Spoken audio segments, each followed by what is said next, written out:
Pleasant greetings to everyone. I'm N. Bhairavi. I'm an assistant professor in English, the Department of Corporate Secretaryship with CA and Professional Accounting. So, in today's class, we are going to see about the communication process. So, talking about communication, the term communication is derived from the Latin word communis, meaning common. So, if we take communication, this process is something which is common to all the living species on earth. All the living species, including plants, animals, humans, and other living things, will communicate through their specific language. So, coming to the humans, so we humans communicate to share our thoughts, to share our ideas, to share the information, to share how we feel about something, to share our perceptions about something. So, this communication helps in building a bridge between humans. Actually, this communication creates a rapport. It makes the humans to live in a perfect harmony. So, we humans need this process of communication so bad than any other species on earth. So there are many elements in this process of communication, but what is so important is the three parts in this process of communication, that is the sender, the message the sender sends, and the recipient, that is the target audience to which the message is being sent. So the sender is the one who encodes the message, usually in a mixture of words and non-verbal communication like signs, signals, symbols, etc. So it is transmitted in different ways. So each encoder, that is each sender, chooses different way to transmit his message. It depends on the type of message. It depends on the type of sender who sends the message. So it is the work of the recipient to decode it. It is the duty of the recipient to understand and grasp the essence of this message. So there may be many recipients for a single message. That is, a sender may send a message to a single recipient, or else a sender may send a message to a mass of recipients. So the sender has the duty to choose a perfect channel, choose a perfect means through which he can send his message, so that it will reach the target audience on time, and the target audience may decode it without any difficulties. So as we humans has the tendency to deduce a single thing in different ways, so the sender must send the message in a common way, in a common language which is known to all the recipients of this message. So the sender must also choose a medium which is available for all the recipients, so that only this communication process will achieve its success. It will achieve the success of reaching the target audience. So, talking about the categories of communication, this communication falls under two different categories, that is the verbal or the spoken communication, and then the non verbal communication. So, talking about this spoken or verbal communication, it is something which occurs through words. So, it occurs through spoken words. So, it includes the communication which occurs as face-to-face communication, or else telephonic communication, or else the communication which occurs through radio, or else television and other medias. So while we take this spoken or verbal communication, we may have another subcategory, that is the written communication. So the written communication is also communicated through words. So it may not be a spoken communication, but we can keep it under this verbal communication, that is the communication which occurs through words. So this written communication includes letters, and technologically speaking, it includes emails, social media, books, e-books, magazines, the internet and other media. So in recent times, the technology has occupied this process of communication a lot. Many of the writings and publications had acquired its online form, which have led to an explosion of information and possibilities of communication. So now we are moving on to the next category of communication, that is the non-verbal communication. So all the ways which we choose to communicate instead of using this spoken words will come under this non-verbal type of communication. So, for example, the body language, the gestures we use, so our dress and our attitude, our action, so how we stand, how we sit, so these are all some of the motives of communication. Directly or indirectly these things will speak about us, so it expresses something about the person who makes these gestures and these body languages. So, other non-verbal means of communication will include the signals. That is, we may take this traffic signals as an example. We may take this boats, traffic boats as an example. So, and then this symbols which we see in all the public places. We can say it as an example for this non-verbal means of communication. So there is a myth that most of the communication which we make is non-verbal. That is, we may take that 65% of our communication is non-verbal, and only the rest, that is the 35% of our communication remains verbal. So this is a myth. We don't know whether this is actual fact or not. But all the humans, not only the one who cannot speak, but all the humans will automatically do some gestures and some body languages while speaking verbally. So we can say that a proper communication, healthy communication is a blend of both verbal and non-verbal means. So if this verbal and non-verbal means of communication is blended with the process called listening, the communication process acquires a perfect success. So even though we place this spoken and written communication under the same category, that is the verbal communication, the communication which takes place through words, using words, there are some differences between this spoken and written communication by considering their qualities. So, taking the first difference, most of the times we consider the spoken communication as something which is informal. But while we consider this written communication, we'll always use this written communication for some formal means, for some official means alone. So this is the first difference. So the second difference is the communication. This spoken communication is something which is synchronous. The communication which can receive the feedback instantly. So it won't, this spoken communication won't take a longer period of time to receive this feedback. So if I speak to you, you will respond instantly. So this is something synchronous.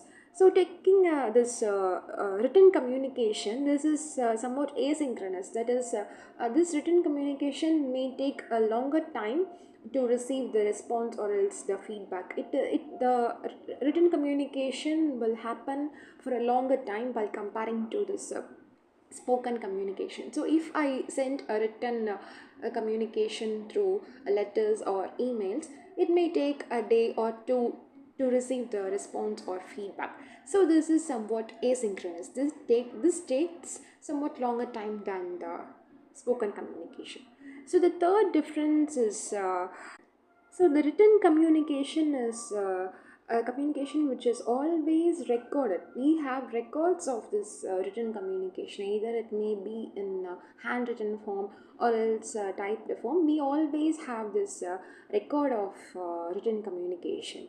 But while we take the spoken communication, we won't have any records for the spoken communication. Of course, this technologically speaking, technologically, we may have some records for the spoken communication like voice messages. But generally speaking, we won't have many records for this spoken communication. So these three are some of the basic differences between this spoken and written communication.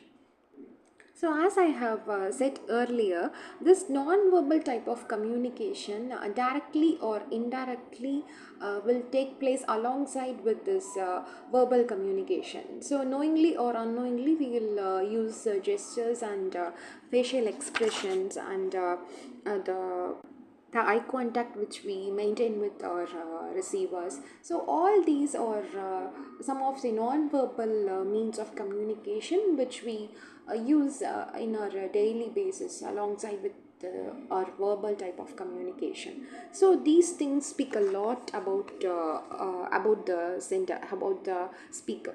So, talking about this facial expressions, our facial expressions, as the proverbs say that the face is the index of the mind. So, our facial expressions will express many things about the mood of this speaker. So, it will express whether the speaker is relaxed, happy, sad, or whether he's in a neutral state. So, like this. So, talking about this gestures, so if we make gestures like pointing out someone, or else making gestures like pointing our hands backwards or forwards, so these gestures are some of the common things which we use in our daily communication basis.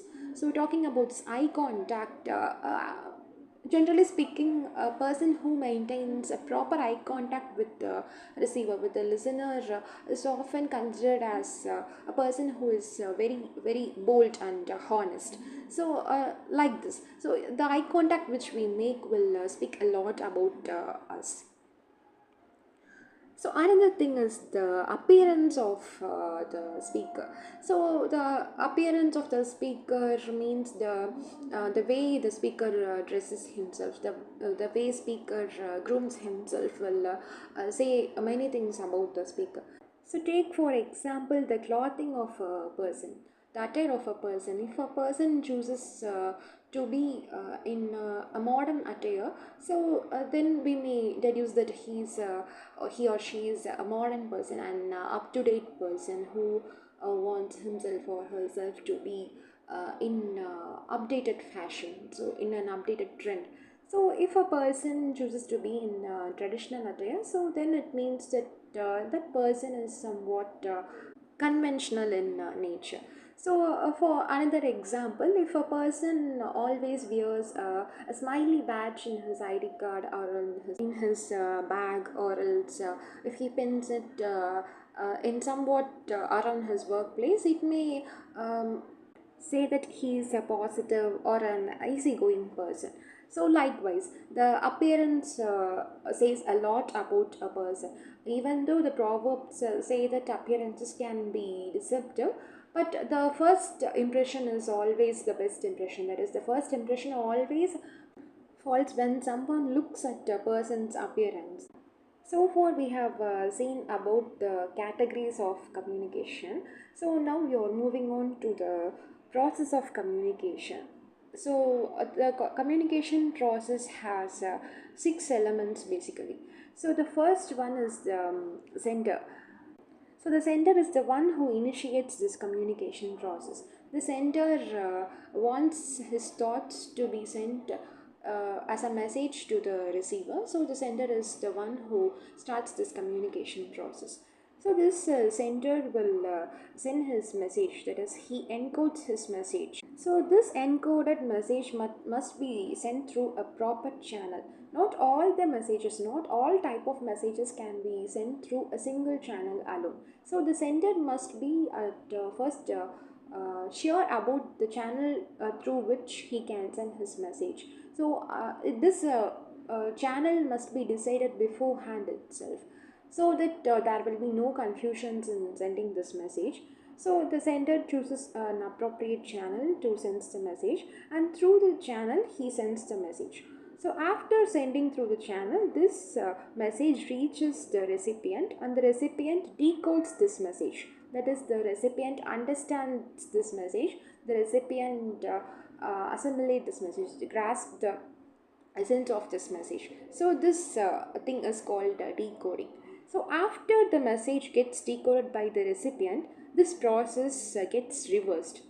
That is, the recipient becomes the sender. So the recipient becomes the sender who sends the message called feedback. This feedback is nothing but the response which the recipient makes in return to the message which is sent by the sender. So after this process gets reversed, the recipient sends the feedback. That is, he encodes his message. That is, he encodes his feedback.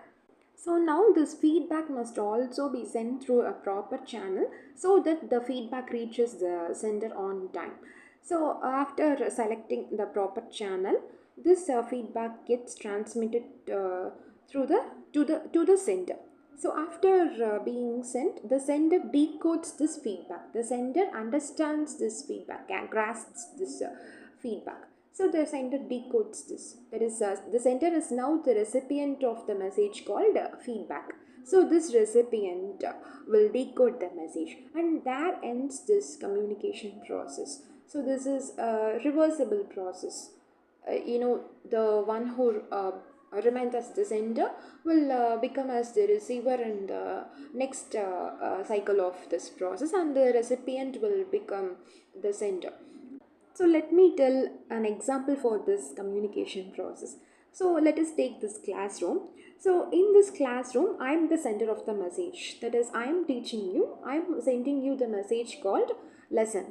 So I am encoding my message. I am encoding the things which is in my mind, thoughts which are in my mind. So I am encoding and I am choosing a channel to get my message to be transmitted to you. That is, you are my target audience, you are my target recipients. So now in this classroom, I am choosing this channel called lecture method. I am lecturing you. So I am choosing the method called lecturing.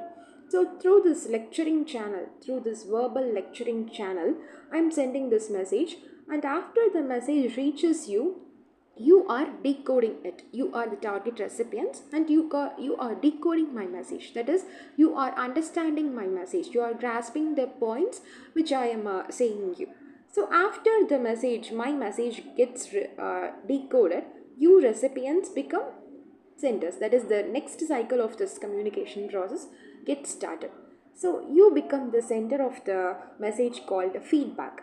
That is, you must send a response to my message. You must say whether my message had reached you properly or not. So the lesson which I have taught you had reached you or not, whether you understand my message or not. So you encode the message, you encode this feedback, and you choose a proper channel. Many of you will choose the non-verbal means of nodding your head as the means to send your feedback, and some may choose the verbal communication by saying yes ma'am, we understand, it is clear. So different centers will choose different channels. So through these channels, I'm receiving your feedback. So I'm decoding it. Now I am the receiver. So I'm decoding your message. So I'm decoding your message that you have understood what I have sent. Or else, if you don't understood, you will say that no, ma'am, we can't understand. So I'll understand this feedback, and I will try again to teach you through a different channel, maybe through a different channel, or else encoding in a different way. So this is an example for this communication process. So hope you have understood this categories of communication and communication process. So we'll see in the next class. Thank you, students.